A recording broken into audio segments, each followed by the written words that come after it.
నా ప్రజలకి ఎవరు మంచి చేస్తారో వాళ్ళు రావాలి. ఆ పార్టీ ఈ పార్టీ ఈ పార్టీ నా సంబంధం లేదు. ప్రజలకి ఎవరు మంచి చేస్తారు అది ఏ పార్టీ అయినా కానీ, టీడీపీ చేస్తుందా, జనసేన చేస్తుందా, వైసీపీ చేస్తుందా, కాంగ్రెస్ చేస్తుందా, 100% ఈసారి అయితే నేను గ్యారంటీ చెప్తున్నా, కాంగ్రెస్కి ఖచ్చితంగా ఓట్ బ్యాంక్ పెరుగుతుంది.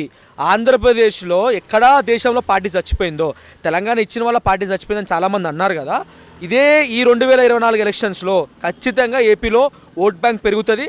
చాలామంది మీరు అసెంబ్లీలో చూడగలుగుతారు, పార్లమెంట్లో చూడగలుగుతారు. సెకండ్, వైసీపీది ఏమైందంటే భయపడి వాళ్ళు ఎమ్మెల్యే క్యాండిడేట్లో మార్చేసినారు, వాళ్ళు ఇన్ఛార్జ్ని మార్చేసినారు. ఇప్పుడు ఎగ్జాంపుల్ ఇంటి పక్కన చెత్తని కానీ ఏదైనా కానీ నీకు అవసరం లేని దాన్ని వేరే దాంట్లో వేస్తే యూజ్లెస్సే కదా.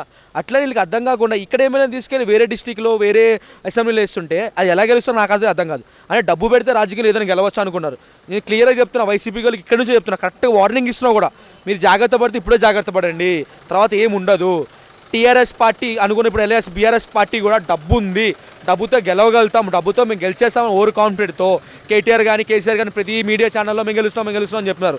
కానీ మేము 100% ప్రజల్లో ఉన్న నాయకులు కాబట్టి మేము చెప్పగలం ప్రజలు ఎవరి వైపు ఉన్నారు, ఎట్లా గెలుస్తారు, ఎక్కడ గెలుస్తారని. సేమ్ ఆంధ్రప్రదేశ్లో కూడా ప్రజల వైపు మేము ఉన్నాము. మేము ఎక్కడో ఆంధ్రప్రదేశ్లో నేను కూడా పనిచేసిన వాడిని కాంగ్రెస్కి. ఖచ్చితంగా చెప్తున్నాను, ఆంధ్రప్రదేశ్లో వైసీపీ చచ్చిపోతుందన్న. వైసీపీ సార్ గెలే ఛాన్సే లేదు. అదేదో ఇంకా జగన్మోహన్ రెడ్డి ఇంకేదో మంత్రాలు చేసి పూజలు చేస్తే ఆ దేవుడికి ఈ దేవుడు తప్ప, ఆ దేవుడు కనేసి తప్ప గెలుస్తా తప్ప మిగతా ప్రజలైతే వేసే ఉద్దేశమే లేదు. ఇప్పుడు కాంగ్రెస్లోకి నెక్స్ట్ ఓటు బ్యాంక్ అయితే పెరుగుతుంది అంటున్నావు, అంటే ఏ విధంగా పెరుగుతుంది అనుకుంటున్నావు? అంటే ఇప్పుడు షర్మిల గారు ఇక్కడ పాదయాత్రలు చేశారు, ధర్నాలు చేశారు, అంటే ఇక్కడ ప్రజల కోసం పోరాడి మొన్నటి వరకు ఇప్పుడు ఎలక్షన్స్ టైంలో మేలోకి వెళ్ళి పోటీ చేస్తే ఎలా పెరుగుతాయి అనుకుంటున్నావు కాంగ్రెస్?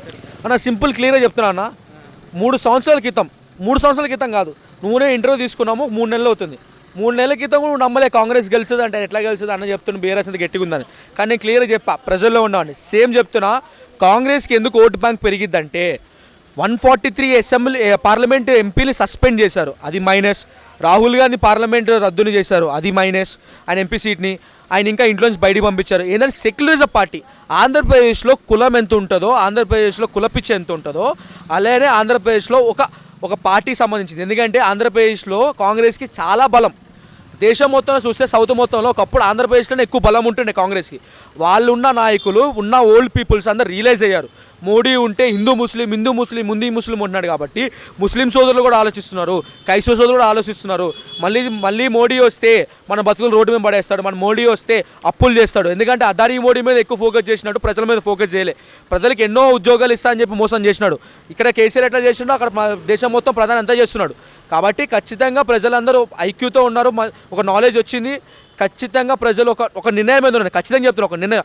స్టేట్లో ఎవరు వస్తారో నేను చెప్పను, నేను ఒక సంబంధించిన కాబట్టి నేను పార్టీ పేరు చెప్పను. కానీ ఖచ్చితంగా ఇండియాలో మాత్రం సెంట్రల్ లెవెల్ ఇండియన్ అలయన్స్ మాత్రం ఒక సర్ప్రైజ్గా ఒక ఎలిమెంట్ అయితే ఉంటుందన్న, చూడగలుగుతారు మీరు దాన్ని. మొత్తానికి అయితే జగన్మోహన్ రెడ్డి గారు వచ్చే అవకాశాలు అయితే లేవంటారు. నాకేదో ప్రజలు అన్న, ఒక మీమ్ పేజ్ చూసినా, ఒక ట్రోల్ పేజ్ చూసినా, ఒక విద్యార్థిని కదిలిచ్చినా, ఒక ఐటీ ఎంప్లాయీని కదిలిచ్చినా, ఎవరిని కదిలిచ్చినా సరే జగన్మోహన్ రెడ్డి వస్తాడంటే అది వాడు చెప్పాడంటే వాడు దేవుడు. జగన్మోహన్ రెడ్డి వస్తాడని మళ్ళీ వాడు చెప్పాడంటే వాడు దేవుడులా అంటాడు. ఎందుకంటే వాడి పార్టీకి సంబంధించినోడు, వాళ్ళ లాభం పొందినోడు, ఒక రౌడీ కానీ, ఒక రౌడీ షీటర్ కానీ, లేకపోతే ఒక దళారులు కానీ డబ్బుల్ని తీసుకెళ్ళిపోయి వాళ్ళ సొంత లాభాలకి పొందిన వాళ్ళు తప్ప పార్టీని ఎవడు గెలుస్తుందని చెప్పడు. ఎందుకంటే ప్రజల్లో ఉన్నవాడు, ప్రజల నాయకులు ఎప్పుడు ప్రజలకు సంబంధించిన చేయాలి తప్ప. మీరు అన్నారు ఉచిత అన్నారు, ఉచిత ఇచ్చింది మేము కాదన్నా, జగన్మోహన్ రెడ్డి ఉచిత ఇస్తున్నారు. మేము జనరేట్ చేస్తున్నాం, మా దగ్గర ఐటీలు ఉన్నాయి, మా దగ్గర ఎంప్లాయీస్ ఉన్నాయి, మా దగ్గర రెవెన్యూ జనరేట్ అవుతుంది. కానీ ఏపీలో ఇంతవరకు ఒక రాజధాని లేదు. అయితే రౌడీలు ఉన్నారు అంటున్నారు, పార్టీలో వైసీపీ పార్టీలో రౌడీలు ఉన్నారు, ఉచిత పథకాలు అంటున్నారు. అయితే మరి లాస్ట్ టైం అట్లా ప్రజలు ఎలా ఎన్నుకున్నారంటారు అన్న? ఒక ఛాన్స్ ఇప్పుడు సీఎం అయిపోయారు అన్న, ఒక ఛాన్స్ అని చెప్పి ప్రజల్ని ఒక వేవ్లో తీసుకెళ్ళాడు. ప్రజల్ని ఒక సాంగ్స్ లాంటి, ఒక మ్యూజిక్ లాంటిలో తీసుకెళ్ళి ప్రజలు ఒక ట్రాన్స్లో తీసుకెళ్ళాడు. అదంతా జగన్మోహన్ రెడ్డి టాలెంట్ నేను అనుకోను, కానీ పీకే టాలెంట్ అదంతా.